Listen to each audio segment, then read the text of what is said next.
वॾे वज़ीर मुराद अली शाह कराची में ॿुधण ऐं ॾिसण जी सलाहियत खां महरूम ॿारनि जे इदारे में जेका तक़रीर कई, इहा ॼण त हिन जी पंहिंजे ई हुकूमत ख़िलाफ़ हिकु चार्ज शीट हुई। वॾे वज़ीर तक़रीर खे ख़िताब कंदे चयो त ॿोॾि दौरान हिकु पासे माज़ूर माण्हू नौकरीअ जो मुतालबो करे रहिया आहिनि त ॿिए पासे बदक़िस्मती सां अहिड़ा माण्हू बि आहिनि जेके पंहिंजा रोज़गार छॾे वेही रहिया आहिनि ऐं इमदाद लाइ वाझाए रहिया आहिनि। वॾे वज़ीर वज़ाहत कंदे चयो त मां कंहिं ते इल्ज़ाम न पियो हणां, पर असां ई इन्हनि माण्हुनि खे इन जो आदी बणायो आहे। एक फ्लड अफेक्टेड एरिया में गया था और उधर मैं एक टेंट में ऐसे ही चला गया तो वहाँ एक फिज़िकली डिसेबल्ड बंदा था, ही वॉज ऑन क्रचेस, और उसकी बूढ़ी माँ थी। और मैं ऐसे ही टेंट के अंदर गया, वो बैठा हुआ था, उसके साथ बैठ गया। मैंने पूछा बाकी चीज़ें मिल रही हैं, क्या मिल रही है? उन्हीं कहा कि उसका ये नहीं कहते ये वक्त तो गुजर जाएगा, लेकिन मैं कंट्रीब्यूट करना चाहता हूँ, मुझे कोई नौकरी दें। उसकी माँ ने मुझे कहा इसे कोई नौकरी दें, ताकि ये फ्लड तो छोटी चीज़ें, हमारे लिए तो फ्लड हर वक्त है इस वजह से।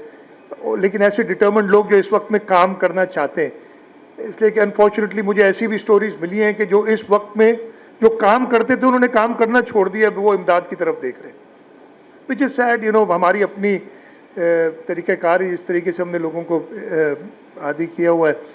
Again I don't blame them, I blame myself and I blame our systems, जो उन चीज़ों को बेहतर डायरेक्शन में ले जाने की बजाय कभी कभी ग़लत डायरेक्शन में ले जाते हैं। वॾे वज़ीर अहिड़ियूं ॻाल्हियूं करे ॿियनि लफ़्ज़नि में ॼण त इहो चई छॾियो त असां माण्हुनि खे पिनण या ॿियनि जो हक़ फॿाइण जो आदी बणाए छॾियो आहे। मुराद अली शाह पंहिंजे ई हुकूमत जी हिकु ॿी नाअहली तां पर्दो खणंदे चयो त असां 2018 में स्पेशल एजुकेशन एक्ट पास कयो हो, जंहिं ते अॼु ताईं मुकमल अमल न थी सघियो आहे। लॻे थो त असांखे बि स्पेशल एजुकेशन जी ज़रूरत आहे। हमने empowerment of persons with disabilities का एक्ट पास किया 2018 में। It is a very comprehensive document.